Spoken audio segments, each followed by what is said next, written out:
말씀을 중심으로 한계를 뛰어넘는 신앙은 무엇이 다른가? 한계를 뛰어넘는 신앙은 무엇이 다른가? 이런 제목으로 말씀 전하겠습니다. 이 시간 우리 옆에 분에게 이렇게 인사하도록 하겠습니다. 사랑합니다. 축복합니다. 네. 여러분 혹시 우리나라 국가대표 높이뛰기 선수 우상혁 선수를 알고 계십니까? 저렇게 생기신 분입니다. 저 선수는 특징이 있습니다. 별명이 있어요. 스마일 점퍼. 저분은 그냥 딱 하기 전에 자기 얼굴을 몇 번 탁탁 치고 난 다음에 소리 지르고 웃어요. 실패를 해도 한 번 떡씩 웃습니다. 그러니까 경기를 바라보는 관중들이 뭔가 좀 색다르잖아요. 보통은 실패하면 한번 체념을 하든지 고개를 숙이든지 그러는데 그러질 않아요. 항상 웃습니다. 그래서 스마일 점퍼. 웃기만 하는 게 아니에요. 지금 세계 랭킹 1위입니다. 대단하죠? 우리나라 선수가 필드, 육상 종목에서 세계 1위는 거의 불가능한데 근데 세계 1위입니다. 지난 도쿄올림픽 했을 때 아쉽게 4위를 했습니다. 4위를 했는데 그때도 보니까 깡마른 몸으로 경기를 뛸 때마다 환하게 웃는 모습으로 이렇게 뛰는 것을 보고 많은 사람들이 감동을 받았다 하면서 이런 댓글들을 많이 나타냈습니다. 즐기는 모습이 정말 인상적이다. 당신 덕분에 행복했고 앞으로도 즐기면서 운동하시라. 또 어떤 분은 미소를 잃지 않고 높이뛰기 하는 모습은 이미 금메달감이다. 경기를 보고 느낀 점이 많다. 웃으면서 소리 지르고 가자! 뛸 때 감동적이었다. 그리고 많이 배웠다. 이런 글을 남겼습니다. 보니까 여러분 지금 세계 1위부터 10위까지 선수들이 사실은 높이뛰기 선수들은 키가 상당히 큽니다. 2m 넘는 사람도 있고요. 이 1위부터 10위까지의 평균 키가 195cm래요. 근데 우상혁 선수는 188cm. 저희 보다 훨씬 크긴 하지만 상대적으로 적은 키잖아요. 그런데 거기에 자기의 신체적인 약점이 있대요. 짝발이랍니다. 오른 다리와 왼 다리에 이 단차가 좀 있대요. 몇 센치가 난답니다. 그러니까 걸을 때 약간 기우뚱기우뚱 하는데 그럼에도 불구하고 이 신체적인 약점과 이 키의 작음을 극복하면서 기술적인 것으로 세계 선수들과 어깨를 나란히 하면서 높이뛰기의 불모지와 같은 우리나라에 참 자신의 한계를 뛰어넘고 도전하는 우상혁 선수는 많은 사람들에게 영감도 주고 또 감동을 선사해주고 있습니다. 그럼 이와 같이 한계에 도전하고 실패하더라도 또다시 도전하는 모습은 우리에게도 할 수 있다. 이런 희망의 메시지를 던져주고 있습니다. 그럼 오늘 제목이 한계를 뛰어넘는 신앙은 무엇이 다른가 이렇게 제가 정했는데요. 그럼 믿음 생활을 하시면 신앙생활을 가지고 하면서 우리는 우리 스스로 제한을 둘 때가 참 많이 있습니다. 예를 들면 제가 새벽에 우리 신방을 가면서 많은 분들이 이렇게 목사님 저 기도를 해야 되는데 못하고 있습니다. 새벽 예배 어떻게 좀 나가겠습니까? 글쎄 저는 새벽에 전혀 못 일어나서 못 갑니다 라고 하시는 분들도 계십니다. 스스로 제한을 두세요. 또 어떤 분은 목사님 저는 이제 나이가 많아서 주일학교 교사요? 저는 이제 못하겠습니다. 찬양대 서기가 목소리가 좀 그래서 저는 못하겠습니다. 저는 이렇게 말씀하시는 분들에게 스스로의 한계를 두지 말고 과감하게 도전하시라 말씀을 드리고 싶습니다. 우리 옆에 분에게 한번 이렇게 고백할까요? 도전하겠습니다. 네, 여러분 잘하고 못하고의 문제가 아니라 혹 남이 나를 어떻게 바라보는가 이게 중요한 게 아니라 나의 한계에 도전하고 한번 안 해보셨다면 이 기회에 한번 도전해 보시기를 바랍니다. 아멘 소리가 네. 그렇다면 여러분 우리가 한계를 뛰어넘는 신앙은 어떤 것이 다를까요? 제가 3가지를 준비했는데 첫 번째는 바로 역설의 은혜입니다. 역설의 은혜. 역설과 비슷한 말이 모순이라는 말이 있어요. 모순과 역설 어떤 점이 차이가 있을까요? 모순은 앞뒤가 맞지 않을 경우예요. 이 모순이라는 말은 중국 초나라에 어떤 무기를 파는 장사꾼이 있었습니다. 이제 창과 방패를 팔고 있는데 사람들에게 이렇게 소개를 하는 거예요. 우리 집에서 팔고 있는 이 창은 못 뚫을 것이 없습니다. 모든 것을 다 뚫습니다. 그리고 방패를 소개하는데 이 방패로 말할 것 같으면 그 어떤 것도 뚫을 수 없는 그런 방패입니다. 그 이야기를 들으니까 정말 좋은 것 같거든요. 어떤 사람이 물어봅니다. 아니 그러면 그 두 창과 방패가 마주치면 어떻게 됩니까? 유구무원이 되었답니다. 그러니까 이게 바로 모순이에요. 뭔가 맞지 않는 거죠. 어긋나는 겁니다. 근데 역설은 뭐냐?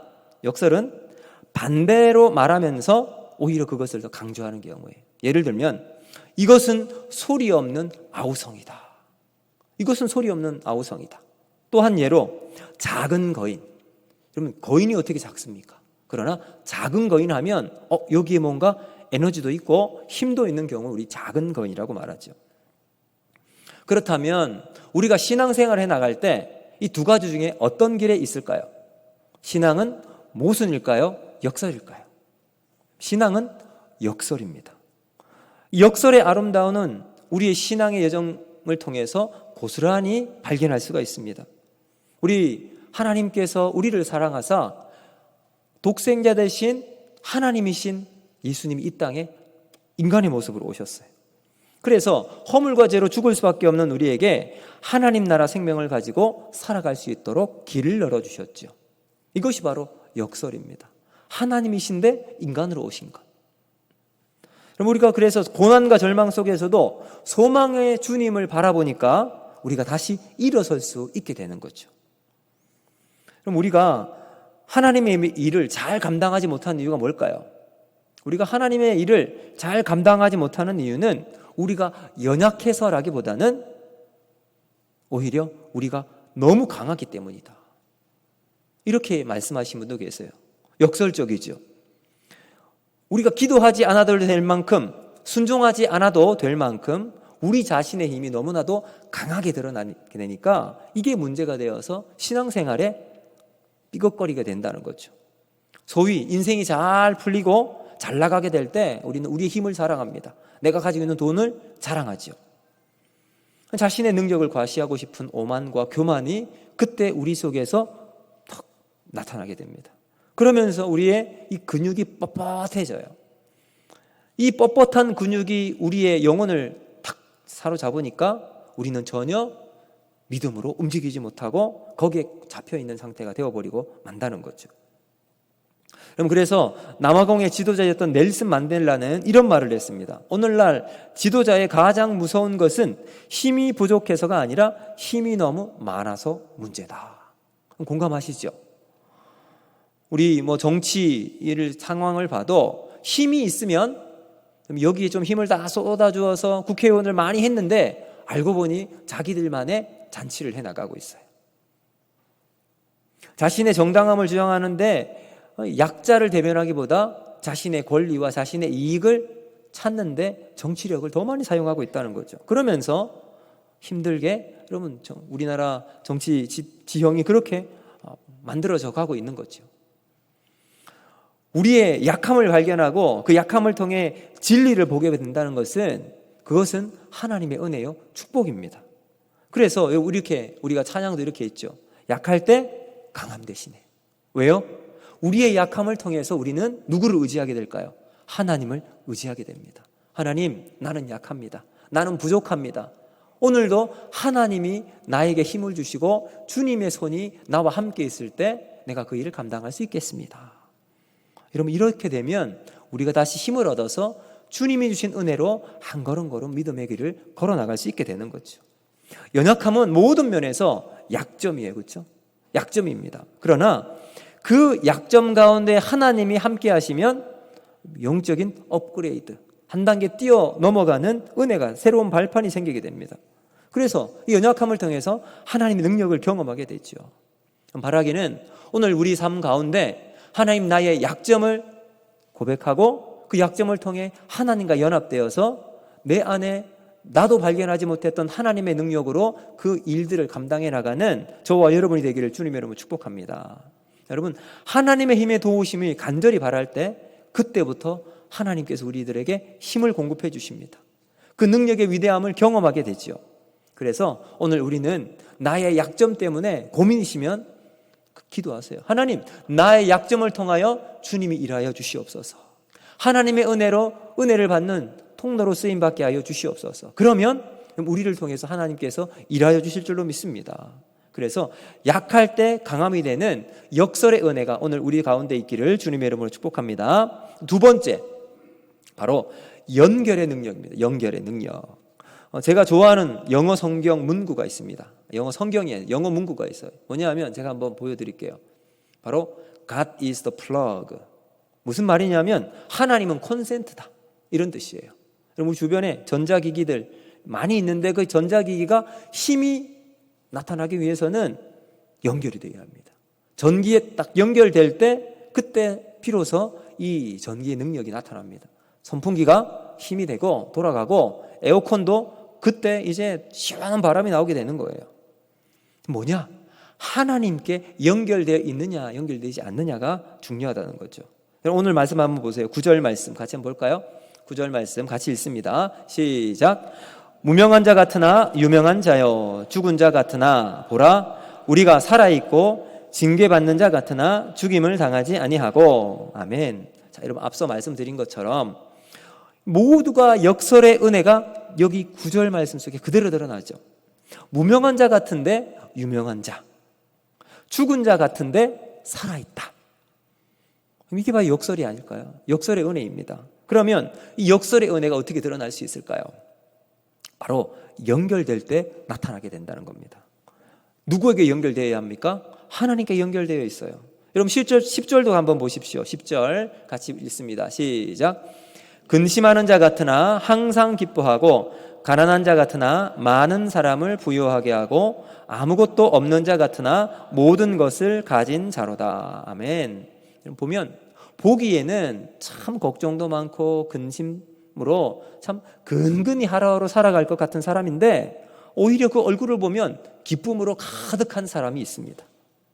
늘 돈에 찌들려 살면서도 그 마음은 부유하게 살아가는 사람도 있습니다. 아무것도 없어서 능력을 발휘할 수 없는 사람처럼 보이는데 당당하게 살아가는 사람이 있어요. 왜 그럴까요? 그는 언제나 하나님께 연결되어 있기 때문에 여러분 그러한 삶을 살아갈 수 있게 되는 거죠. 깊은 산속에 들어가면 옹달샘이 있습니다. 그 옹달샘은 가뭄이 들고 비바람이 불고 태풍이 불어도 다음날 가보면 여전히 물이 퐁퐁퐁 솟아납니다. 왜 그럴까요? 겉으로 보기에는 얼마 되지 않는 이 조그마한 옹달샘인데 그 옹달샘 끝에는 물 근원과 연결이 되어 있기 때문에 그래요. 연결되어 있는 그 옹달샘은 아무리 가뭄이 있고 바람이 불고 비바람이 불어쳐도 여전히 한결같이 물이 솟아날 수 있었다는 거죠. 우리도 마찬가지예요. 믿음과 신앙의 길을 걸어나가는 우리는 오늘 본문처럼 어쩌면 연약하고 볼품없는 보잘것없는 인생일 수 있습니다. 그런데 그 삶의 내면을 보니까 기쁨이 넘치고 어딘지 모를 자유로움이 있고요. 하나님의 은혜 가운데서 당당합니다. 그리고 생기가 넘치는 삶을 살아가는 비결이 있어요. 그게 뭔가? 그 삶은 하나님과 늘 동행하면서 말씀이 그의 영혼을 늘 공급해 준 은혜가 있기 때문이라는 거죠. 하나님과 연결되는 삶은 이러한 축복이 우리에게 주어지게 된다는 겁니다. 믿음의 힘은 나에게 나오지 않고 하나님께 있습니다. 이 믿음의 고백을 늘 하고 살아갑니다. 그래서 여러분 우리가 약할 때 강한 능력이 여기에서 나오게 된다는 거죠. 그럼 자연이 우리들에게 가르쳐주는 큰 법칙 중에 하나는 심는 대로 거둔다라는 거예요. 그렇죠? 씨를 뿌린 그 자리에 납니다. 사과 나무를 심으면 사과가 납니다. 그렇죠? 심는 대로 거두게 돼요. 우리가 이 법칙만 잘 알아도 우리의 삶에 부족함이 없는 성공하는 인생을 살아갈 수 있게 될 겁니다. 지그 지글러라는 아주 유명한 작가가 세계의 지혜라는 책에서 이런 이야기를 했습니다. 하루는 왕이 그 지역에 있는 그 나라에 살고 있는 아주 지혜로운 사람들을 다 모아서 전 세계의 지혜를 한 번에 다 모아보라 라고 이야기를 했어요. 그래서 이 지혜 있는 사람들이 다 모여서 12권의 책으로 지혜를 탁 만들어줬어요. 왕에게 갖다 드렸습니다. 왕이 보니까 너무 많다. 한 권으로 좀 줄여. 그러니까 이 지혜 있는 자들이 줄여서 한 권으로 만들어서 드렸답니다. 그래도 왕이 너무 많대요. 그래서 정말 핵심적인 것만 딱 추려서 한 페이지로 갖다 드렸더니 야, 이것도 보기가 힘들어. 딱 한 문장으로 만들어. 그래서 이 지혜 있는 자들이 딱 한 문장을 만들어서 갖다 드렸답니다. 뭔지 아십니까? 세상에 공짜는 없다. 이렇게 써서 보냈답니다. 맞죠, 여러분? 뿌린 대로 거둔다라는 말을 이렇게 의역해서 이야기한 거예요. 자연 법칙은 심는 대로 거두게 되어 있습니다. 우리가 인생을 살아갈 때 우리가 지금 얻고 있는 모든 것은 언젠가 우리가 뿌렸던 것의 결과물이에요. 그래서 무엇이든지 심는 대로 우리가 거둘 수밖에 없습니다. 콩 심은 데 콩이 나죠. 팥 심은 데 팥이 납니다. 이것은 영적인 일에도 마찬가지예요. 가는 곳마다 사랑으로 심어 놓으면 언젠가 그 사랑이 우리에게 싹이 나고 열매가 맺히게 되는 거죠. 그러므로 우리가 세상에 심는 자가 되기를 바랍니다. 세상에서 살아갈 때 정말 우리가 심는 자가 되어지는데 우리의 밭이 어딘가가 중요해요. 세상의 밭에 심는 것이 아니라 하나님 나라에 심는 그 사람이 지혜로운 사람입니다. 하나님께 심때 여러분 또 많이 심으시길 바랍니다. 왜요? 그러면 많이 심을수록 하나님께서 풍성한 열매를 우리에게 주시기 때문입니다. 그러므로 오늘 우리는 하나님께 연결되어서 하나님께 심는 지혜로운 우리 모두가 될 수 있기를 주님의 이름으로 축복합니다. 마지막 세 번째, 자, 오늘 본문을 통해서 우리가 알 수 있는 건 뭐냐? 약속의 신실함이에요. 약속의 신실하심. 요한복음 15장 11절 말씀을 한번 보시면 이렇게 되어 있습니다. 같이 한번 읽어보겠습니다. 시작. 내가 이것을 너희에게 이름은 내 기쁨이 너희 안에 있어 너희 기쁨을 충만하게 하려 함이라. 아멘. 여러분, 요한복음 15장은 예수님께서 포도나무 비유로 말씀하신 본문입니다. 15장 5절을 보면 예수님께서 이렇게 말씀하세요. 나는 포도나무에 너희는 가지니 너희가 내게 붙어 있으라. 붙어 있으면 너희가 열매를 많이 맺을 것이다. 이렇게 말씀하세요. 이것은 하나님의 약속의 말씀입니다. 그리고 나서 요한복음 15장 11절, 우리가 조금 전에 읽었던 본문 말씀을 보시면 내가 이것을 너희에게 이름은 내 기쁨이 너희 안에 있어. 여러분, 여기에 내 기쁨은 누구의 기쁨이죠? 예수님의 기쁨입니다. 예수님의 기쁨이 우리 안에 쑥 들어오는 거예요. 이 예수님의 기쁨은 완전한 기쁨이에요. 여기에는 구김도 없고 왜곡되지 않는 태고의 기쁨, 절대적인 기쁨입니다. 그 기쁨이 우리 안에 들어올 수 있습니다. 그래서 이 절대적인 기쁨을 가지고 있는 사람은 세상의 환경에 좌우되지 않아요. 우리가 기뻐하는 이유는 뭘까요? 무언가 내가 좀 마음이 즐거울 때예요. 즐거울 때는 주로 언제일까요? 월급을 받을 때, 우리 아이가 성적을 잘 받을 때, 뭔가 칭찬을 받을 때 우리가 기쁘게 됩니다. 그러니까 이것은 다 외적인 환경이잖아요. 외적인 환경이 나에게 유익을 줄 때 우리는 기뻐할 수가 있어요. 근데 오늘 이 요한복음 15장 11절을 보니까 예수님의 기쁨이 우리 안에 들어오면 그 기쁨이 우리를 충만하게 만든답니다. 세상의 환경에 좌우되지 않고 이리저리 흔들리지 않고 하나님 앞에서 주님이 주시는 그 기쁨으로 우리의 삶이 바르게 세워질 수 있다는 거죠. 여러분, 현대인들을 보면 엉뚱한 곳에서 기쁨을 찾으려고 합니다. 그 기쁨의 근원을 쭉 따라가 보면 결국은 돈에 있어요. 그렇죠? 돈을 많이 벌 수만 있다면 우리는 기쁨할 수 있고 행복이 거기에 있다라고 믿고 있습니다. 정말 그럴까요? 여러분, 연예인들 그리고 재벌들, 많은 사람들이 보면 그렇게 사람들의 인기를 받고 있는 연예인들 몇 가지 마약을 해서 자신의 기쁨을 충족시키지 않으니까 이곳으로 충족시키고 있어요. 여러분, 재벌가의 자녀들 3세, 4세 한번 보세요. 심심치 않게 그 사람들도 마약에 그냥 탁 손을 댑니다. 왜 그럴까요? 더 이상 자신의 기쁨을 찾을 수 있는 게 없는 거예요. 이것도 해보고 돈으로 다 누려봤지만 그것으로도 채워지지 않으니까 다른 쪽에서 기쁨을 찾으려고 하는 거예요. 세상이 주는 기쁨은 이와 같이 한계가 있어요. 채워봤지만 더 이상 채워지지 않습니다. 왜 그럴까요? 참 기쁨이 아니기 때문입니다. 세상은 우리에게 기쁨은 여기 있다 이야기를 하지만 여러분 그렇지 않습니다. 술을 통해 또 담배를 통해 여러분 여러 가지 중독을 통해 기쁨을 누리려고 하지만 여러분 거기에 기쁨이 있지 않습니다. 호모 루덴스라는 말이 있어요. 호이징하라는 사람이 이제 호모 루덴스라는 말을 적었어요. 호모 루덴스는 유희적 인간이라는 뜻입니다. 인간은 아주 원시 시대부터 유희를 즐겼다. 그래서 그때부터 춤이 있고 음악이 있어서 그 음악과 유흥을 통해서 인생을 문화를 즐기고 된다. 이런 의미예요. 그럼 따지고 보면 맞는 말이에요. 사람은 즐거움을 찾고 세상 사람들은 그 즐거움을 찾아가는 존재들입니다. 즐거움이 있는 곳에 사람들이 모이게 되어 있어요. 그런데 그 쉽게 얻은 기쁨은 쉽게 사라지죠.